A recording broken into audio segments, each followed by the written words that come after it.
يا ساتر. عامل ايه يا اخويا؟ اتمنى تكون بخير. صديقي احب اقول لك انك مدمن. روح بقى شد لك سطرين ولا حاجه.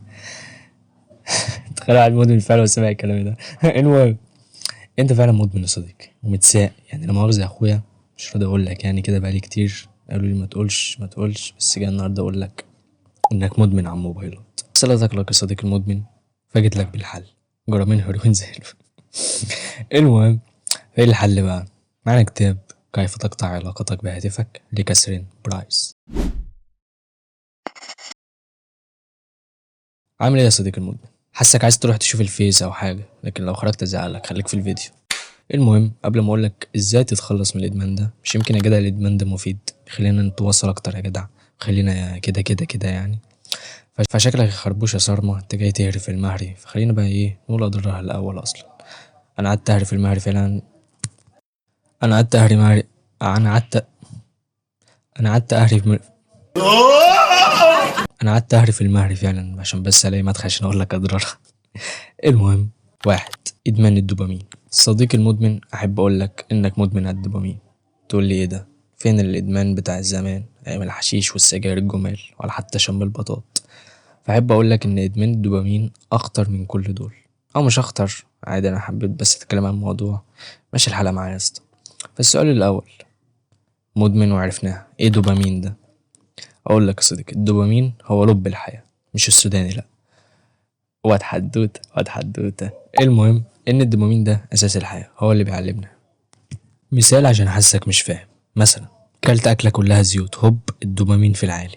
طب ليه؟ هقول لك لان ببساطه عقلك كون ذكرى ان ده شيء ممتع، فبيفرز الدوبامين عشان يقول لك ايوه هو ده حاجه بتبسطك، زود منها. طب ايه علاقتها دي بالتليفونات؟ صديقي المدمن، انت بتحب تسكرول صح؟ يا ولد انا عارفك. المهم ان السكرول ده مربوط بالدوبامين، صح؟ نفس زي الاكل المزيت. حاجه غريبه قوي ان قلت مزيت.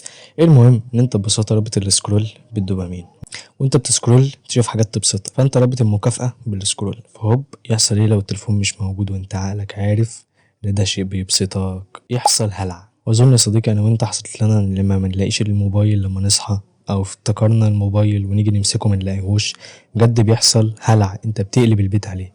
وده كله يا صديقي المدمن بسبب ادمان الدوبامين. وده ياخدنا لنقطة تانية، والتي هي احنا دايما عايزين حاجة جديدة.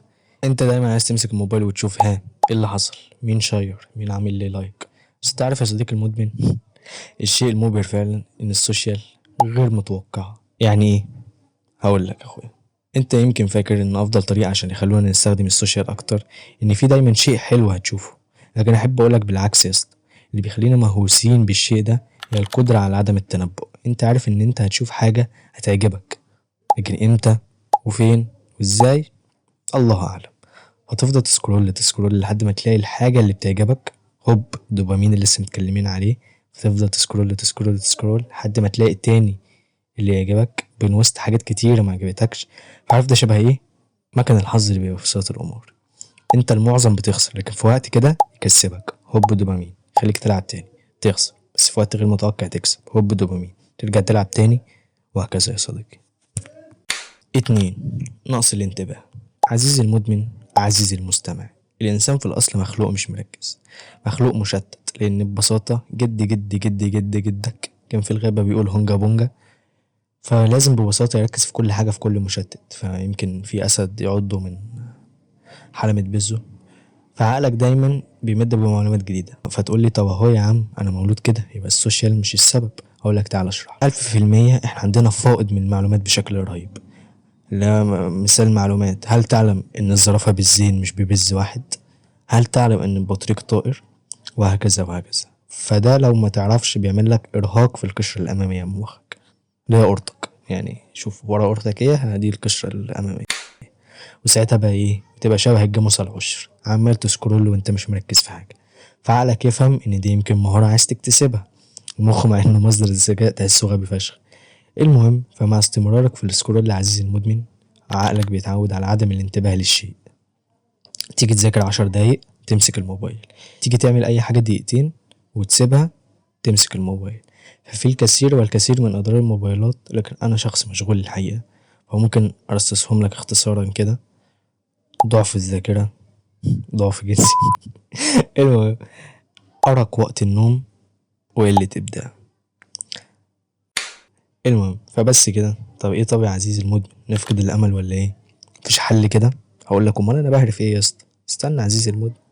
فبينا نقول الحل. أول حاجة الوعي بالإدمان. يعني ايه الكلام ده؟ هقول لك اخويا، بص، اول حاجه ببساطه افهم نفسك. مثلا تلاقي نفسك بتمد ايدك على الموبايل عشان تفتح الفيس، فاول الخطوات ما تقاومش. انا عايزك بس تلاحظ تلهفك انك عايز لا مؤاخذه تمسكه. فاهم قصدي؟ اللي هو تقعد تسال نفسك ليه انا عايز امسك الموبايل دلوقتي. عايزك بس تشوف نفسك وتلاحظ ادمانك. تاني حاجه، حمل تطبيق تتبع. حمل برنامج تتبع. في برامج كتير بتخليك تشوف انت قعدت قد ايه على كل برنامج في جهازك، زي اب بلوك متهيألي. حطه في المونتاج، حطه في المونتاج. تلاتة، اعمل مطبات. انا عايز تمسك نفسك في اللي هقوله ده. الصراحة كده المطب اللي هيساعدك متبقاش مدمن انك تمسح برامج السوشيال ميديا. بوم. فانا عارف متتعصبش على فكرة، ممكن تفتح من كروم عادي. الفكرة هنا انك ببساطة بتعمل مطب لنفسك، انك تيجي تفتح الفيس، انستا، اي حاجة بتسكرول اللي فيها ما تلاقيهوش. فببساطة بيجيلك كده ايه، سبانك فهمي كده انك ليه عايز تفتح الفيس اصلا. مفيش سبب. فعزيزي المدمن اعمل لنفسك مطبات. وتحذير لعزيزي المدمن، انك هيجيلك احساس قبل ما تمسح البرامج او بعد ما تمسحها بحاجة اسمها الفومو. ايه هو الفومو؟ الفومو هو the fear of missing out. الخوف من ان حاجة تفوتك. طب لو الواد حنبلة من شني هعمل ايه؟ طب لو جدي مات هعمل ايه؟ او هعرف منين؟ طب لو البت رشا قالت لي على صورتي انتي قمر قوي هرد ازاي؟ وهكذا وهكذا. وصدقني يا اخويا، اللي هيفوتك مش مهم. الواد حنبلة والبت رشا مش هيموتوا لو ما شفتش الكومنت ولا انت هتموت. رابع حاجة، ارجع للواقع. سيب ميتين الموبايل يا اسطى واعمل حاجة في الواقع. انزل العب كورة، انزل اقعد على القهوة، اشرب مخدرات، اي حاجة. المهم متقعدش شبه الجاموسة العشر كده. اعمل حاجة في الواقع. اقرا مثلا، او اعمل لي لايك وسبسكرايب، اي حاجة يا جدع خليك جدع. او العب رياضة، دي هتبقى متنفس حلو ليك جدا. 5، متاخدش الموبايل معاك اوضة النوم. شوف الواد قليل الادب باخد معاه الموبايل اوضة النوم. المهم، متاخدش معاك الموبايل اوضة النوم، لان ببساطة ده هيبقى اول شيء تمسكه لا مؤاخذة الصبح. 6، الغي الاشعارات. في عادي من الاعدادات تقدر تلغي اشعارات الفيس او الانستا، الايميل لو انت شخص مهم اوي يعني وبتستخدمه. متخليش الحاجة دي تشدك عشان ما هترجعك للادمان. واعملها دلوقتي يا اسطى، والنبي حنبل مش هيزعل منك والله، ولا رشا هتزعل منك. وبس كده عزيزي المدمن او مش المدمن بقى. اتمنى تكون اتعافيت، او اتمنى تكون على الاقل من الحلقة خدت بالك انك مدمن. فبس كده يا صديقي، اتمنى لك التعافي القريب. كان معاك اخوك الخربوش، والسلام عليكم ورحمة الله وبركاته.